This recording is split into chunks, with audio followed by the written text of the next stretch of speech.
Hello achievers, welcome to NET JRF makers. आज के हमारे इस लेक्चर में हम पढ़ने वाले हैं एक्सप्लोरेटरी रिसर्च। साथ ही में at the end of the lecture हम इसी टॉपिक से रिलेटेड कुछ प्रीवियस ईयर क्वेश्चंस को भी हम डिस्कस करेंगे। हमने ऑलरेडी हमारे चैनल पे टाइप्स ऑफ रिसर्च के अंदर fundamental research, applied research and action research को इन डिटेल कवर किया है। आप इन लेक्चर्स को जरूर देखें, आपके लिए बहुत ही हेल्पफुल रहेगा। ठीक है, तो जब भी देखो ये नाम आता है एक्सप्लोरेटरी रिसर्च, तो ये याद रखना ये बात करता है एक्सप्लोर की। और हम एक्सप्लोर क्यों करते हैं? हम उन्हीं चीज़ों के बारे में एक्सप्लोर करते हैं ना जिनके बारे में हमें ज़्यादा नॉलेज नहीं है, ज़्यादा मालूमात नहीं है। यानी कि किसी भी सिचुएशन से जब हम अनफेमिलियर होते हैं तभी तो हम एक्सप्लोर करते ताकि हम उसके बारे में अच्छे से जान सके, है ना।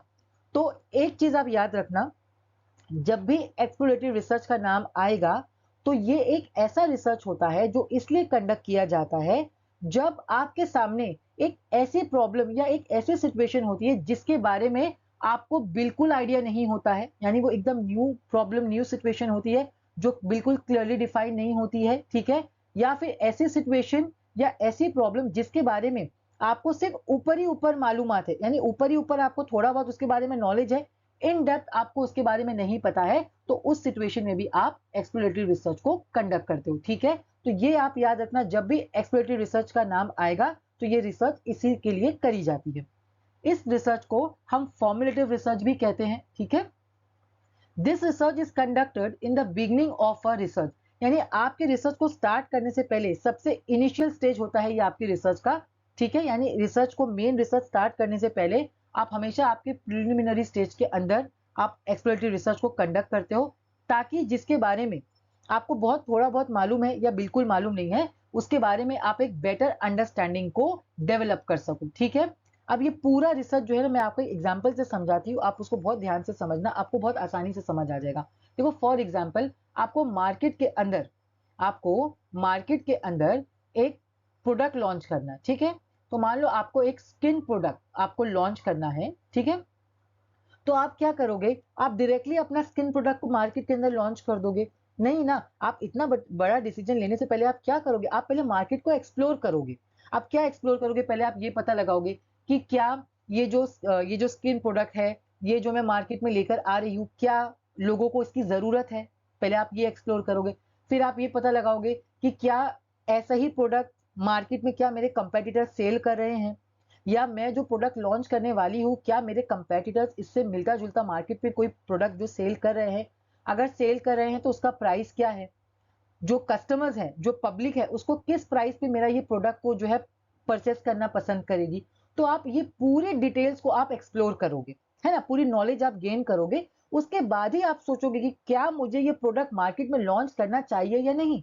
करेक्ट, तो ये आप इस तरीके से आप एक्सप्लोर करते हो। ठीक है, और जब भी एक्सप्लोरेटरी रिसर्च करी जाती है उसके अंदर हमेशा पायलट स्टडी जो है, जिसे हम फिजिबिलिटी स्टडी भी कहते हैं, पहले ये कंडक्ट करी जाती है। अब ये पायलट स्टडी देखो होता क्या है और ये हम कंडक्ट क्यों करते हैं।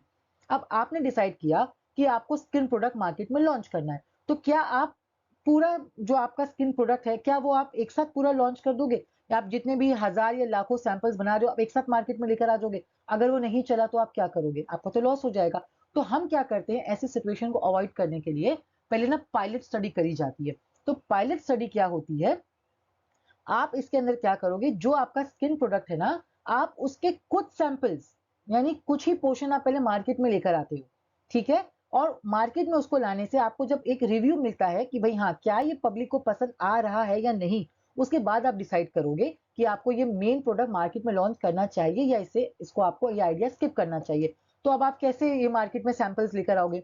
या तो आप फ्री सैंपल्स डिस्ट्रीब्यूट करोगे, है ना। जैसे अगर आपने नोटिस किया होगा न्यूज़पेपर के अंदर, देखो कभी कभी जो जैसे आपने देखा गार्नियर के शैम्पूज वगैरह है या लॉरियल पेरिस का, हमेशा ये देखा गया है कि वो लोग जब अपना एक न्यू प्रोडक्ट लेके आते हैं ना, जब भी वो लोग न्यू शैम्पू लेकर आते हैं या कंडीशनर, तो उससे पहले ना वो एक छोटा छोटा सेशे न्यूज़पेपर के अंदर ना वो लोग एडवर्टाइजमेंट करते हैं। एकदम छोटा सा सेशे वो आपके पेपर में स्टिक करके देते हैं ताकि पब्लिक को उसके बारे में पता लगे और वो यूज करे, और अगर वो लोग उसको वापस से परचेस करते तो इनको पता लगता है ना कि हाँ भाई पब्लिक इसको पसंद कर रही है। ठीक है, तो आप ऐसे कर सकते हो। या फिर जो आपका ऑलरेडी जो आपके पुराने प्रोडक्ट्स मार्केट में चल रहे हैं, आप अपने पुराने कस्टमर्स को उन प्रोडक्ट के साथ साथ इसका भी आप एडवर्टाइजमेंट करो छोटे छोटे सैंपल्स देकर। ठीक है। तो इससे क्या होगा, जब आपको रिव्यू मिलेगा या फिर आप सोचो कि लो अभी मैं एक छोटे यूनिट्स यानी बहुत कम सा सैंपल्स मार्केट में लॉन्च करता हूँ कम प्राइस में, अगर लोगों को ये पसंद आएगा, जब इसकी डिमांड आएगी तो फिर मैं मेन जो पूरा प्रोडक्ट है वो मार्केट में लेकर आऊंगा। तो आप इस तरीके से आप पायलट स्टडी करते हो, और अगर आपको पॉजिटिव रिस्पॉन्स मिलेगा तो आप क्या करोगे, आप डिसाइड करोगे हाँ भाई ठीक है, मैं मार्केट में ये स्किन प्रोडक्ट को लेकर आती हूँ। और अगर आपको नेगेटिव रिव्यू मिलेगा कि इसको पब्लिक पसंद नहीं कर रही है, तो आप क्या करोगे, आप ये आइडिया को ड्रॉप कर दो। तो आप इस आइडिया को ड्रॉप कर दोगे, फिर आप देखोगे चलो आप कोई दूसरा चीज देखते हैं, भाई कोई दूसरी चीज के बारे में एक्सप्लोर करते कि पब्लिक को क्या प्रोडक्ट पसंद आएगा, ठीक है। इसीलिए हम एक्सप्लोरेटिव रिसर्च को जो है ना, इट यूजेस क्वालिटेटिव अप्रोच, ये हमेशा क्वालिटेटिव अप्रोच को यूज करता है, जो कि अनस्ट्रक्चर्ड होता है एंड ओपन एंडेड अप्रोच होता है।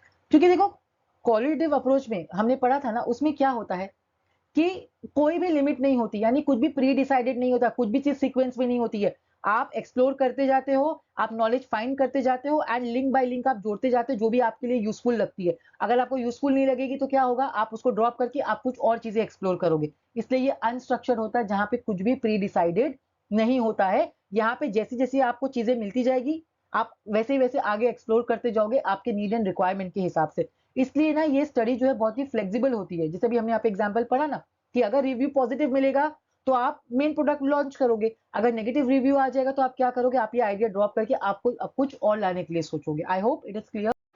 एक चीज आप और बहुत अच्छे से कहीं मार्क करके रख लो कि जो एक्सप्लोरेटिव रिसर्च होता है ना, it does not provide conclusive evidence, यानी कि जो भी एक्सप्लोरेटिव रिसर्च से आपको जो भी फाइंडिंग्स मिलती है, इससे आपको कभी भी फाइनल सोल्यूशन, फाइनल रिजल्ट या फाइनल कंक्लूजन आपको कभी नहीं मिलता है, ठीक है। ये सिर्फ एक प्रोविजनल बेसिस पे आपको फाइंडिंग्स मिलती है, जिससे आप इसको यूज करके अपने एक्चुअल रिसर्च को आगे जो है, आप एडिशनल रिसर्च को आप बहुत स्मूथली कंडक्ट कर सको। आपको सिर्फ इससे प्रोविजनल फाइंडिंग्स मिलती है। और जो एक्सप्लोरेटिव रिसर्च का जो मेन पर्पस यही है कि जो भी प्रॉब्लम या जो भी सिचुएशन है जिसके बारे में आपको आइडिया नहीं है, उसको डिफाइन करना, उसके बैकग्राउंड इंफॉर्मेशन को गेन करना, ठीक है, जो भी प्रॉब्लम्स है उसको क्लैरिफाई करना एंड टू डेवलप हाइपोथेसिस।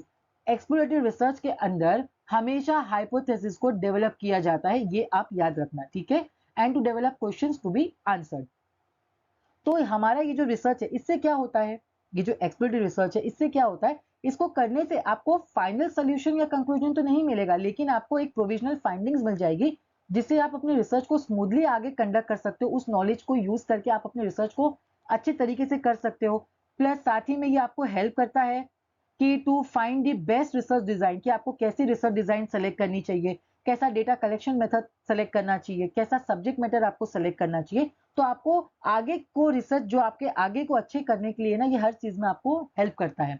अब ये जो एक्सप्लोरेटिव रिसर्च है, आप इसके अंदर जो डेटा आप कहाँ से कलेक्ट कर सकते हो, तो आप डेटा यहाँ पे करोगे प्राइमरी सोर्सेस यानी प्राइमरी डेटा, सेकेंडरी सोर्सेस से। तो प्राइमरी सोर्सेज के अंदर क्या आती है, जो आप एक्चुअल में खुद से आप डेटा कलेक्ट करोगे, जैसे कि इंटरव्यू, ऑब्जर्वेशन, फोकस ग्रुप, है ना, सर्वे। यानी इससे आप एक्चुअल में आप खुद डेटा को कलेक्ट करोगे, वो हो गया आपके प्राइमरी सोर्सेज यानी प्राइमरी डेटा। सेकेंडरी डेटा आप कैसे सेलेक्ट करोगे, जो ऑलरेडी अवेलेबल डेटा है, किसी दूसरे ने आपसे पहले वो डेटा को कलेक्ट करके रखा है, आप उस डेटा को यूज कर रहे हो। प्राइमरी में क्या होता है, आप खुद फाइंड करते हो डेटा, ठीक है। सेकेंडरी में क्या होता है, ऑलरेडी अवेलेबल डेटा को आप यूज करते हो, ठीक है। जैसे कि किसी का पहले का ऑनलाइन पोल ऑलरेडी किसी ने किया हुआ है, आप उसको देख रहे हो, ठीक है। आप केस स्टडी कर रहे हो, आप न्यूज़पेपर से डेटा कलेक्ट कर रहे हो, तो ये सब हमारे सेकेंडरी सोर्सेज के अंदर आएंगे। So I hope everything is clear. I hope आपको एक्सप्लोरेटरी रिसर्च एकदम क्लियर अच्छे से समझ आ गया होगा। तो अब हम इसके कुछ प्रीवियस क्यूज को सॉल्व करते हैं। So our first previous year question is, a pilot study is also called a feasibility study, ये हमने अभी ही पढ़ा था। हमारा सेकेंड क्वेश्चन है, which of the following statements describes the initial research into a hypothetical or theoretical idea, यानी कि ऐसा कौन सा इनिशियल रिसर्च है जिससे हम जो है हाइपोथेसिस को डेवलप करते हैं। सो आंसर क्या है, एक्सप्लोरेटरी रिसर्च। अभी हमने पढ़ा था ना कि एक्सप्लोरेटरी रिसर्च के अंदर हम हाइपोथेसिस को डेवलप करते हैं। एंड हमारा थर्ड क्वेश्चन है, the purpose of this research is to gain background information, to define the terms, clarify the problems, develop hypotheses, to establish research priorities and objectives, and to develop questions with answer। तो ऐसा कौन सा research है जिसके अंदर हम problems को clarify करते हैं, बैकग्राउंड की इंफॉर्मेशन को गेन करते हैं, टर्म्स को डिफाइन करते हैं, हाइपोथेसिस डेवलप करते हैं। So answer is exploratory research. तो ये जो हमने क्वेश्चंस को प्रैक्टिस किया, इसका पर्पस यही है ताकि आपको ये समझ में आ जाए कि एग्जाम में इस टॉपिक से किस टाइप के क्वेश्चंस बनते हैं। सो आई होप आपको ये लेक्चर आज का पसंद आया होगा। अगर आपको ये लेक्चर अच्छा लगा हो, हम इस लेक्चर को लाइक करें, हमारे चैनल को सब्सक्राइब करें और अपने नेट जेआरएफ की जर्नी को अचीव करने के लिए हमारे चैनल के साथ जुड़े रहिए। Thank you for watching.